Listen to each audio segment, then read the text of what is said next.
حضور علیہ السلام جب تشریف لائے تو اس سے قبل کائنات میں ہر سمت اندھیرا ہی اندھیرا تھا، ظلمت ہی ظلمت تھی اور کفر ہی کفر پھیلا ہوا تھا، لیکن میرے حضور کے چہرے کے انوار سے اتنی روشنی نکلی کہ ہر سمت اجالے ہی اجالے ہو گئے۔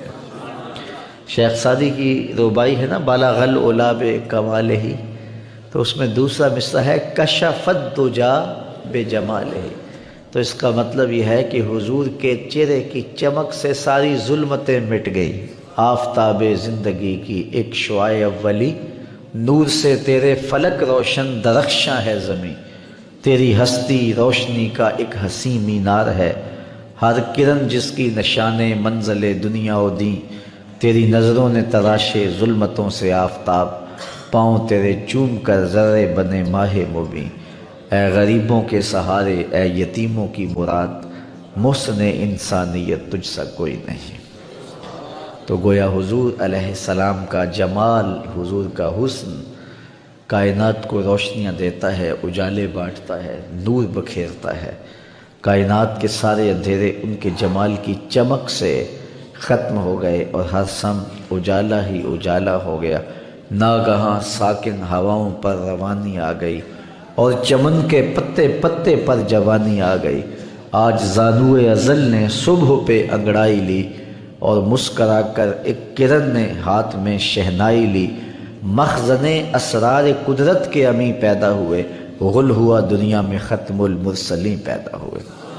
سیدہ آمنہ سلام اللہ علیہا فرماتی ہیں جب حضور کی ولادت کے لمحے قریب آئے تو ستارے میرے آنگن کے اتنے قریب آ گئے کہ مجھے لگتا تھا میرے ویڑے میں گر پڑیں گے۔ اور فرماتے ہیں جو ہی حضور کی ولادت کے لمحے آئے، سیدہ آمنہ سلام اللہ علیہا فرماتی ہیں خرج منی نور ادا لہو قصور الشام، میرے بطن سے ایسا نور نکلا، اس کی روشنی اور اس کی چمک اتنی تھی، میں یہاں بیٹھی مکے میں تھی، شام اور بصرہ کے محلات مجھ کو نظر آنے لگے۔ یہ سیدہ آمنہ کا قول ہے سلام اللہ علیہا کا، اس کا کوئی بھی انکار نہیں کرتا، تمام مکاتب فکر کے لوگ اس کو مانتے ہیں، تسلیم کرتے ہیں۔ اور پھر اجالے ہی اجالے پھیل گئے، نور ہی نور پھیل گیا۔ سیدہ عائشہ رضی اللہ تعالیٰ عنہ اس چمک کی کہانی سناتے ہوئے فرماتی ہیں کہ میں ہاتھ میں سوئی لیے کچھ سی رہی تھی کہ میرے ہاتھ سے سوئی گر گئی، اور حضور کے گھر میں جو دیا ہے اس میں جلانے کے لیے تیل بھی نہیں تھا، تو میں پریشان ہوئی کہ اب گمی ہوئی سوئی کیسے ملے گی۔ ایسے میں حضور تشریف لائے تو میں نے عرض کیا تو حضور مسکرا پڑے، جس کی تسکی سے روتے ہوئے ہنس پڑے، اس تبسم کی عادت پہ لاکھوں سلام۔ تو کہا حضور مسکرا پڑے۔ اب اگلے لفظ سیدہ کے سنیے، فرماتے ہیں فَتُبُيِّنَتِ الْعِبْرَةُ بِشُعَاعِ نُورِ وَجْهِهِ، ایسی روشنی آئی کہ میں نے گمی ہوئی سوئی کو تلاش کر لیا۔ حضرت قاضی ثناء اللہ پانی پتی علیہ الرحمہ نے تفسیر مظہری کے اندر لکھا ہے کہ باقاعدہ عورتیں حلیمہ سعدیہ کے گھر آئیں اور کہا حلیمہ تو اتنی امیر ہو گئی ہے کہ رات کو بھی چراغ نہیں بجھاتی، بڑے بڑے امیر چراغ بجھا کے سو جاتے ہیں لیکن تیرے گھر میں رات کو بھی چراغ جلتا ہے، تو بڑی غریب تھی اور تیری تو قسم پرسی ضرب المثل تھی، لیکن اب تو اتنی امیر ہو گئی ہے کہ رات کو چراغ بجھا کے نہیں سوتی۔ تو حضرت حلیمہ سعدیہ نے فرمایا آؤ تمہیں بتاؤں میرے گھر میں کون سا چراغ ہے۔ تو باقاعدہ ان عورتوں کو اپنے گھر لے کے گئیں۔ حضور علیہ السلام پالنے میں تھے، پنگھوڑے میں تھے، تو حضور کی طرف اشارہ کر کے حضرت حلیمہ سعدیہ نے کہا ما کننا نحتاج الی السراج من یوم اخذناہ، جب سے یہ پیارا ہمارے گھر میں آیا ہم نے تو سارے دیے توڑ دیے ہیں، دیے کی ضرورت نہ مشعل کی حاجت، عجب روشنی تو نے پائی حلیمہ، بڑی تو نے توقیر پائی حلیمہ، بنی تو محمد کی دائی حلیمہ۔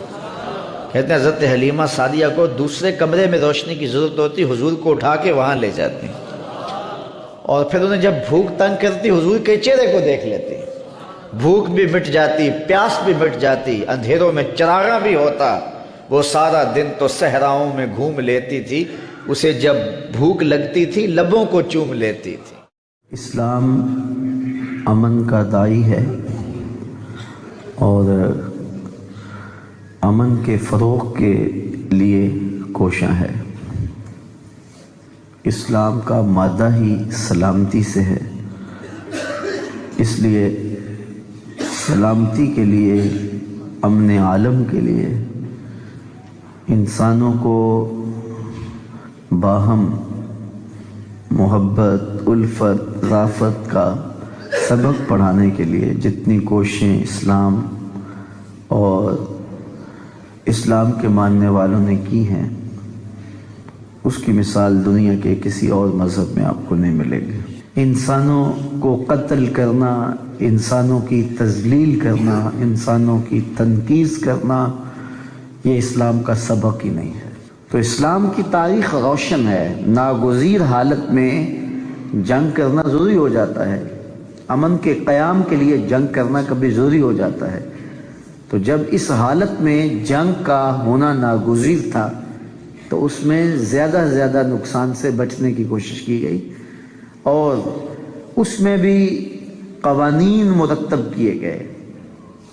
بچوں کو قتل نہیں کرنا، بوڑھوں کو قتل نہیں کرنا، خواتین کو قتل نہیں کرنا، جو اپاہج اور بیمار ہوں ان کو قتل نہیں کرنا، حتیٰ کہ قیدیوں کو قتل نہیں کرنا۔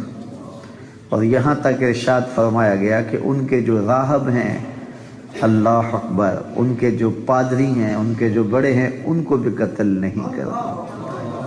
اور یہاں تک کہا گیا کہ ان کی فصلوں کو بھی نہیں اجاڑنا، درختوں کو بھی نہیں توڑنا۔ کوئی لائے تو صحیح ایسا پرامن دین۔ یہ اسلام کا دیا ہوا دین ہے، اسلام کا دیا ہوا نظام ہے۔ انسانوں کو کاٹنے کے لیے حضور نہیں آئے تھے، انسانوں کو جوڑنے کے لیے حضور آئے تھے۔ لیکن آج جو دور موجود ہے، آج عملاً مسلمانوں کے رویے نے یہ ثابت کر دیا کہ ہم خون خوار درندے ہیں۔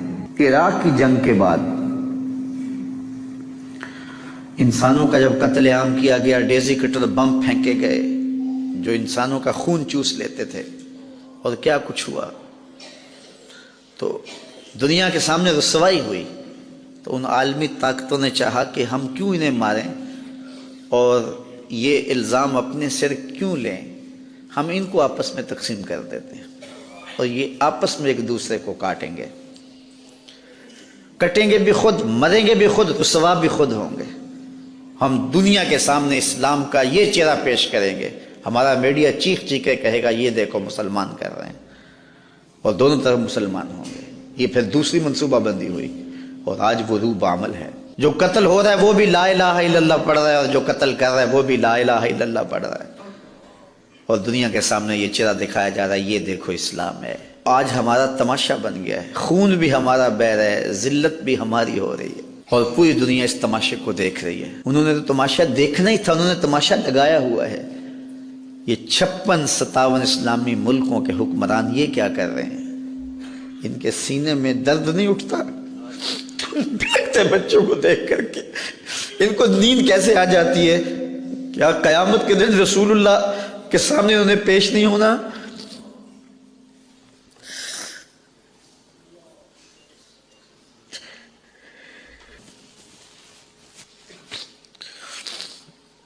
گلا وفائے جفا نما جو حرم کو اہل حرم سے ہے، کسی بت کدے میں بیاں کروں تو صنم بھی کہہ دیں ہری ہری۔ ایک کافر عورت کے سر پہ چادر نہیں تھی تو حضور بے چین ہو گئے اور اپنی چادر اتار کے اس کے سر پہ پھینک دی۔ آج گنبد خضرا میں حضور کتنے بے چین ہوں گے کہ اپنی امت کی بیٹیوں کے سروں پہ چادریں نہیں ہیں، ان کے پاؤں تلے سے زمین کھینچ لی گئی اور سروں سے چادریں اتار دی۔ اس وقت 97 لاکھ لوگ، یہ اقوام متحدہ کی رپورٹ ہے، 97 لاکھ لوگ اس اذیت میں پھنسے ہوئے ہیں، اور اگر بر وقت ان کی مدد نہ کی گئی تو بہت بڑے نقصان کا اندیشہ ہے۔ لاکھوں لوگ تو کاٹ دیے گئے، کتنے لوگ بے گھر ہو گئے۔ اب یہ اصلی فوج ان پر حملہ کر رہی ہے۔ پہلے جو داعش نے کرتوتیں کی، اس دوسرے گروپ نے بدقسمتی سے ایک اسلامی ملک ان کی سرپرستی کر رہا ہے اور ایک اسلامی ملک دوسروں کی سرپرستی کرتا ہے۔ تو آج پوری دنیا کے اوپر رسوائیوں کی دردناک داستان ہے، ہم تماشا بنے ہوئے ہیں۔ پوری زمین جنازہ بنی ہوئی ہے۔ حلب میں لوگ گھروں میں دفن کر رہے ہیں اپنے بچوں کو۔ مجھے فلوجہ کی وہ رات بھی کبھی نہیں بھولی جب قبرستانوں میں جگہ کم پڑ گئی تھی، لوگوں نے گھروں میں صحن کے اندر قبریں کھود کے اپنے پیاروں کو دفن کیا۔